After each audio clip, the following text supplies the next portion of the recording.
BackBeat is proudly sponsored by the Santa Barbara Bowl. Welcome to BackBeat, a show highlighting people that make a difference using music in our very own community. I'm Shannon, and we tape our show right here at Playback Recording Studio, a cutting-edge facility for film, television, and music production, located in the beautiful city of Santa Barbara. Coming up, hip-hop was originally created to bring communities together. We hook up with young hip-hop artist Fresh. He walks the walk by helping kids at the Boys and Girls Club of Santa Barbara. And the Santa Barbara Bowl, best known for its stunning views and awesome concerts, gives back by supporting education in the arts and music. We visit education outreach recipient Everybody Dance Now, a national organization started by a 14-year-old to create change using hip-hop dance.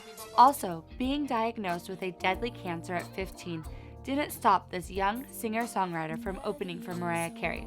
Find out more about Becca's courageous journey and why she continues to help kids for Teddy Bear Cancer Foundation. Plus, coming together for a common goal, that's called collaboration. Fresh and Becca Solodon did just that. Don't miss their performance of Cali Boy at the end of the show. So keep it here and keep it loud. We'll be right back. Santa Barbara Bowl's education outreach provides much needed support for music and performing arts events and programs for area students. $1 of every ticket sold to bowl events helps to fund arts education throughout Santa Barbara County. A big thanks to Playback Recording Studio for supplying the location for BackBeat. Playback Recording Studio is a cutting-edge recording facility for film, television, and music production.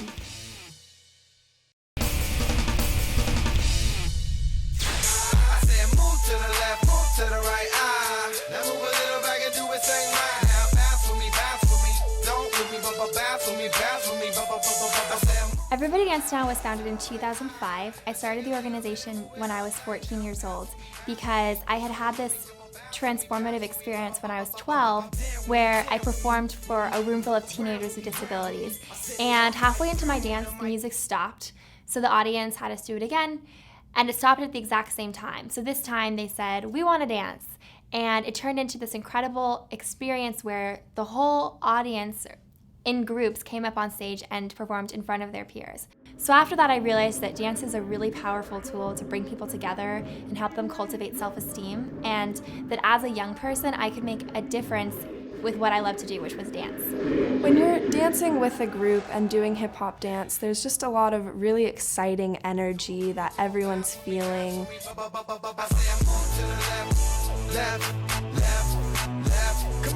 It's not really about getting all the steps perfect and having perfect technique. It's more about feeling it, putting your own style on it, and just having fun with it. You get to see how everyone else dances, you get to learn from them, sometimes they learn from you. It's a really great experience to be able to meet new people through dance.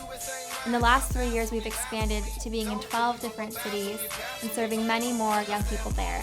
What's so special about Everybody Dance Now is that it's entirely youth-led, so not only do we benefit the youth dancing in our classes, but also the leaders who create the programming. So you'll see leaders as young as ages 14 really having critical responsibilities in the chapter. And in doing that, we're not only positively affecting the lives of the students that we serve, but also of the volunteers who are part of this growing movement and make it all possible. Thanks to Everybody Dance Now and the Santa Barbara Bowl for your support. Welcome to BackBeat. With me here is local hip-hop artist Fresh. Now, tell me, when you write lyrics and you're getting in the process of things, how do you go about that? What's your process? The first thing, whenever I write lyrics, I always try to write about what I feel and something that's either going on in my life or somebody I know, a family, friend, kid that I mentor, something that he's gone through or she's gone through. And, I try to implement that into my music and just try to exude that, with every song and try to speak about the struggle and real life things that, people like myself and kids are going through these days. That's what's up. So I heard recently that you took the Boys and Girls Club down to the finals. Tell me a little bit about what happened there. Yeah, I took a group of 14-year-old boys down to Anaheim, California a couple years ago, and it was a crazy experience. I was the youngest coach in the whole tournament. Nice. And I had a group of young kids. Half of my kids were probably 13 at the time. And we went 6-0. We won 4 games straight on the championship day. with no breaks, play one game, play a game right after, another game, and then the championship. And it was good. I think we won by one or 2 points. And it was just good to get see the kids smile at the end of their game, and to take them out there, especially the kids who can't afford to travel. That's one reason why the program was put together, to get kids who can't afford it the opportunity to play basketball. That's what's up. Congratulations on that. Thanks, Tucker. Now let's find out more about Manny and why his childhood experiences made him such a role model to so many kids.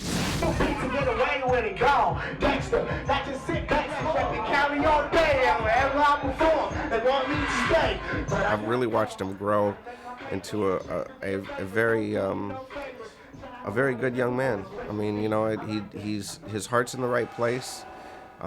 He's always giving back to the community. He's always trying to pay it forward, and he's always a real humble and good dude. He works very, very hard, and the Boys and Girls Club is his passion, is his heart, just as much as his music. During some, tough times in my life, this was my sanctuary, and the staff were like family to me.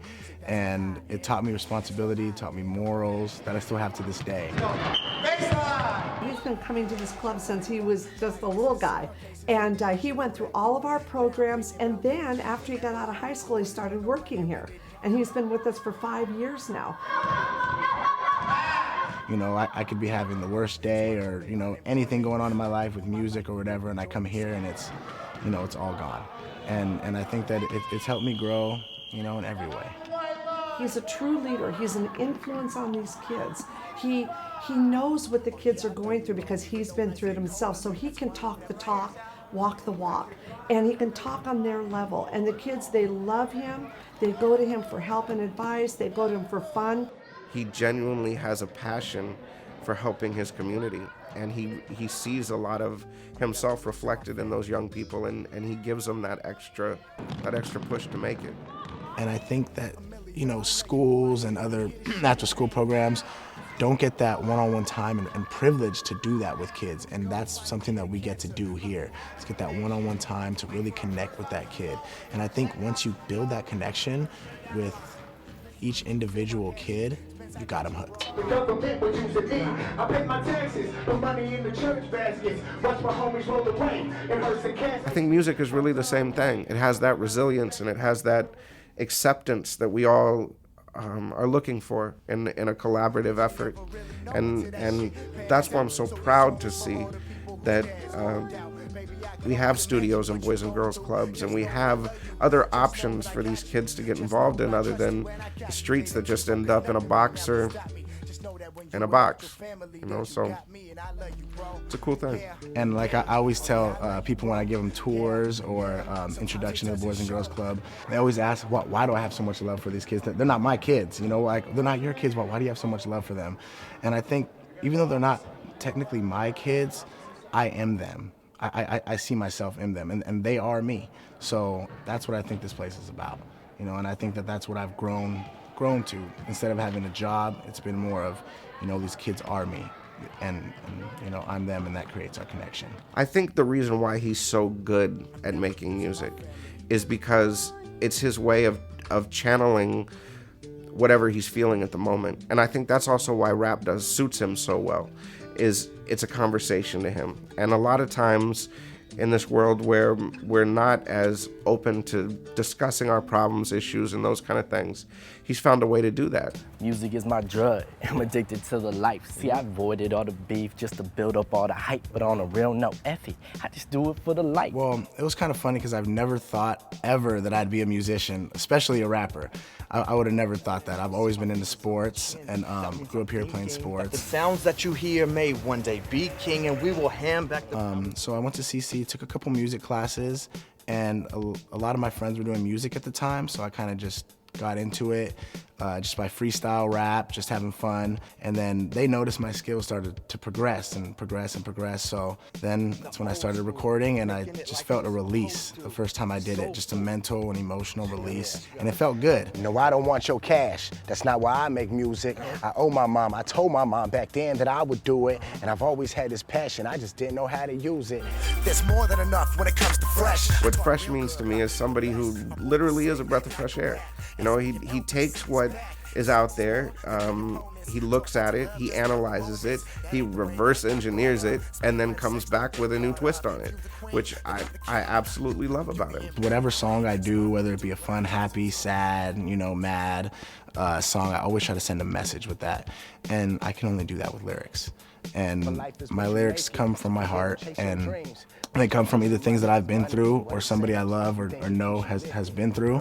And I think that that's really important in music. So we got evicted. Now we all in different places, and my girl is catching cases. My mom is asking me, Fresh, when you gon' make it? And now I'm feeling guilty because these cameras trying to film me. She living check to check, and deep inside that stuff kills me. I'm trying, mama. I'm in my own genre of music, that's what I am. Human is human, you know what I mean? And if whatever the higher power is puts it in your heart, then that's what it is. So, and I think that's what's so great about it is rap is mainstream now. I mean, it's a movement. It's empowering, and I'm just glad to be alive to see it. I give you my life for your enjoyment, so enjoy it, and I hope you do. I love you, bro. Yeah, oh yeah, I love you, bro. Here's a short note for you. James Brown's Funky Drummer is the most sampled song in hip-hop history. Over 150 hip-hop songs have been documented. She was going to get better, and she was going to walk out on that stage, and she was going to do that show, and nothing was going to stop her.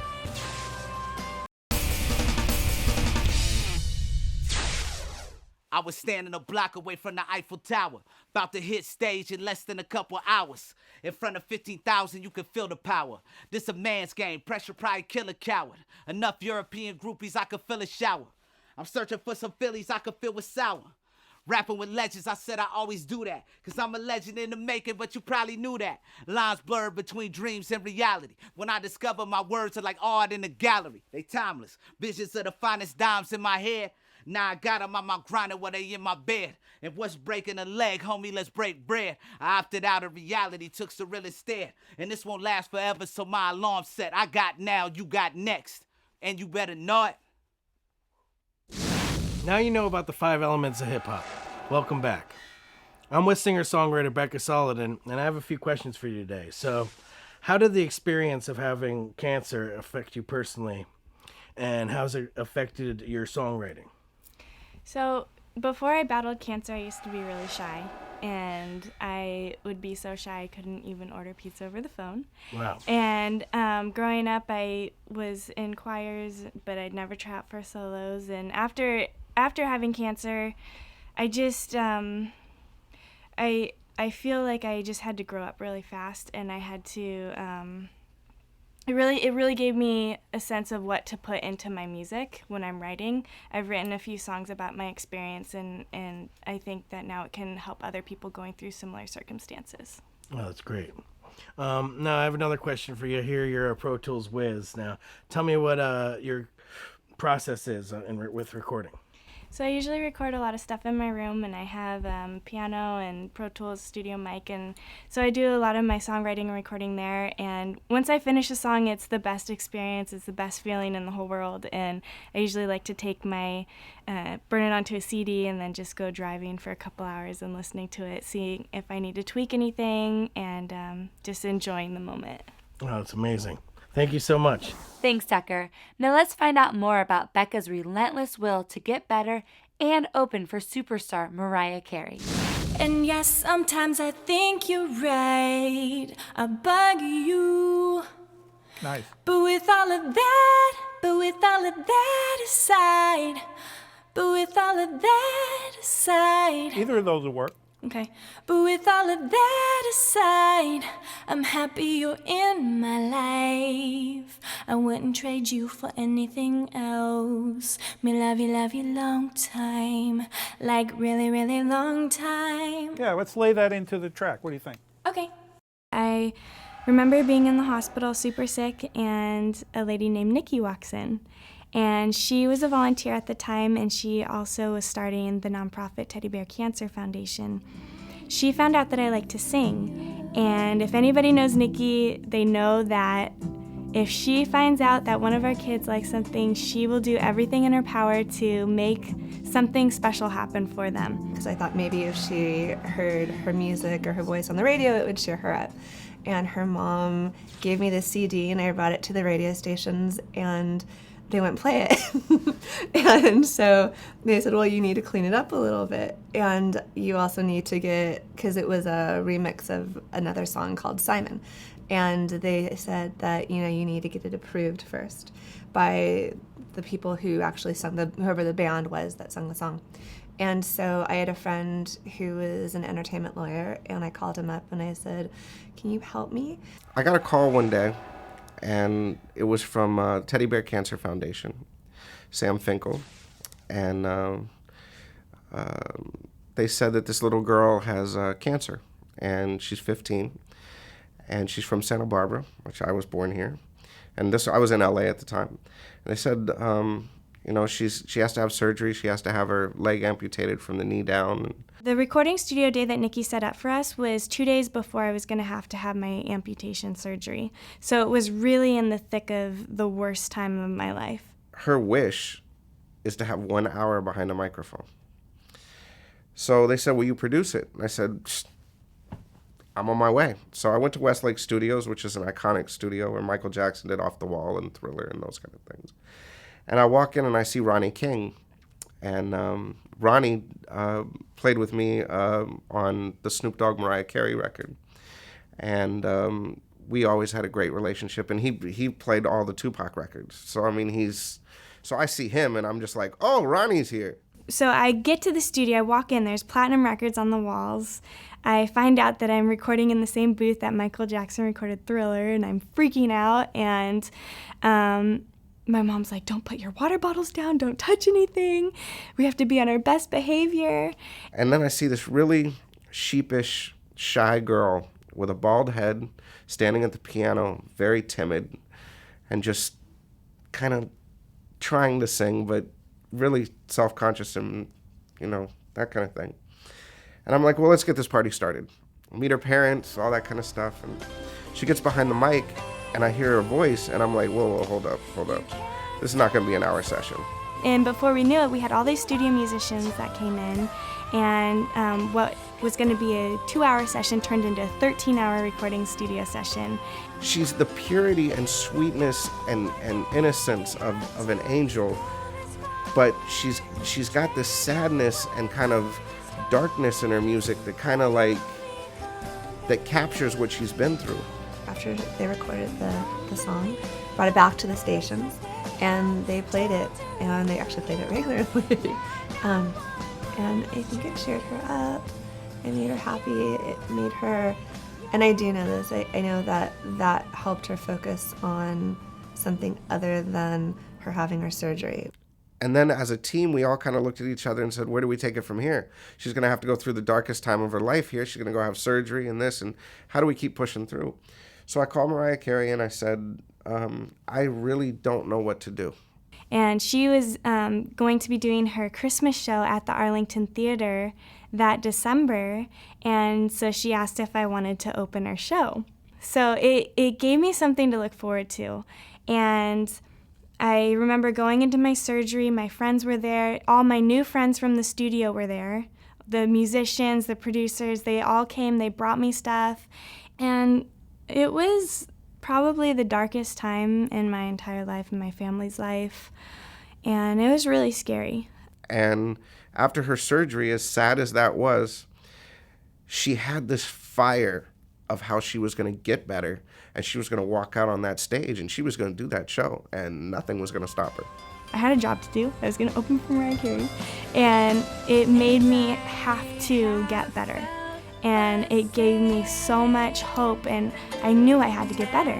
And so it was only 6 weeks after my surgery that her show was at the Arlington, and it was just the most amazing experience. And so I was able to do the show. I had a prosthetic, and I had Damien on one side and another studio musician who I'd become close with, Ronnie King, on the other. When you listen to her music,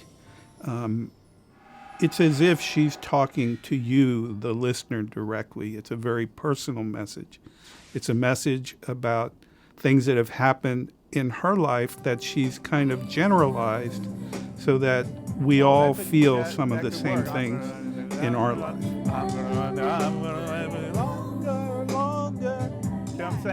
Sometimes people will ask if I could take it back and never have cancer, never had to have an amputation, never had to put my family and myself through this situation, would we do it? And I feel like it's opened up a whole new world. I don't live my life the way that I was before. I feel like I'm here for a reason, and I want to serve, and I want to get to know other kids and show them pictures of me without any hair, and show them I have hair now, and tell them I was in this very same hospital with the same doctors and the same nurses, and I'm okay, and we're gonna get through this, and just be there and play games with them. And it's been a crazy journey, and I'm just so thankful to be able to be here, and so thankful to be continuing to work on music. And I feel that Nikki and Damien and Ronnie, they all really helped save my life, I feel, because it just took me from the darkest place that I've ever been in and really helped me just grow and just learn how to express myself through music. That's my bed. Oh, it's all good. That was great. Here's a short note for you. Rick Rubin founded Def Jam Records in his New York University dorm. When I pull it out, she tell me to put it back in. Welcome back. As we heard, Damien Young has been a great influence on both of you. Tell us about that, the song Cali Boy, and how your collaboration came about. Well, Damien is pretty amazing. He's inspired a lot of the youth in Santa Barbara to fulfill their dreams of being musicians. And I used to spend a lot of time over at his grandma's house, Granny. Mm-hmm. They called her Gangsta Granny. and they always had music. The recording studio was always in use. Mm-hmm. No matter what time of day it was, night, it was always in use with a bunch of kids from the neighborhood. And so that's where I met Fresh, and we just started doing a couple songs together, and then he presented me with Cali Boy, and I really liked it. Yeah, and Cali Boy actually came up at a random time of the day at 3 a.m. Right when I was done doing a session. I thought I got to go home, and then Miz or Damien pulled up like 30 beats, and skimmed through them, went through them, and I just fell in love with this one particular beat. And so I wrote my lyrics, and I knew once I was done, I wanted a soft, beautiful voice, not so powerful, but sweet, sweet and beautiful. So I hollered at Bex, and she laced up the track, and you made it a hit. It was magic. That's awesome. I love it. Tucker, do you want to tell us how you feel about that? Yes, I do. These two are an inspiration for the Santa Barbara youth and the nation as a whole. Now here is their song with Fresh and Becca Solodon singing Cali Boy.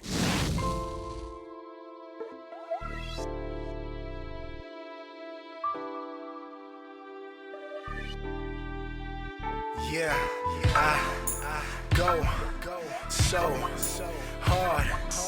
You fly so far.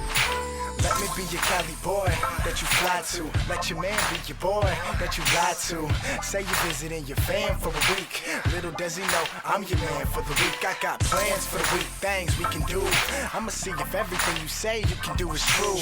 I take you to the stool, show you the plaques. Or I could take you to the hood, show you the straps. Cruise downstate or down Sunset. Stay indoors, we making love to the sunsets. Then we could take a break, I take you out to eat. And when we get back, you gotta ride me like a bee. And now I'm on to you, and now you on to me. You gave it up, I stole your heart like a robbery. Now you don't wanna leave, you wanna move in. But we both know you can't, gotta keep it moving. You can't stay, you know what will happen. This is what happens when Santa Barbara meets Manhattan. Internet chatting, now we macking. When I pull it out, she tell me to put it back in. Sweep me off my feet. You're my guilty pleasure, babe. You're always treating me to a secret getaway. Coast to coast, first class. Time goes by so fast on the town.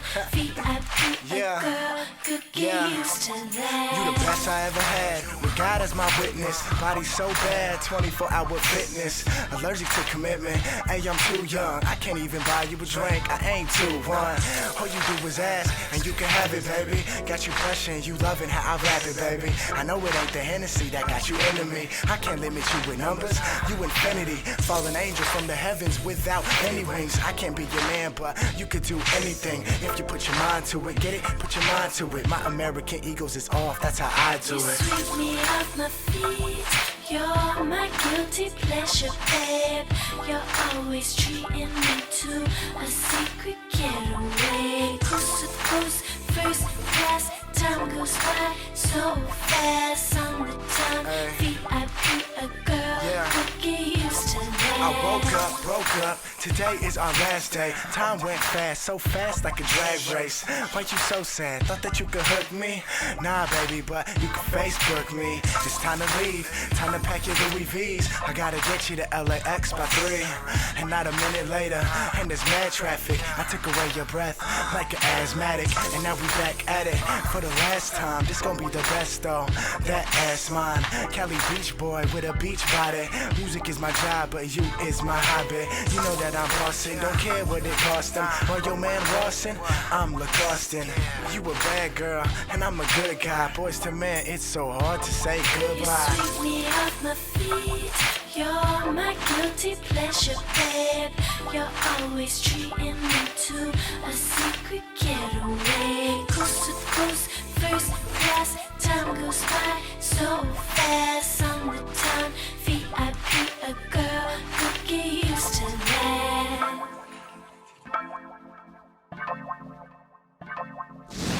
Well, that's it. I hope you enjoyed the show. And please remember to support music and musicians in your community. I'll see you next time on BackBeat. A big thanks to Playback Recording Studio for supplying the location for BackBeat. Playback Recording Studio is a cutting-edge recording facility for film, television, and music production.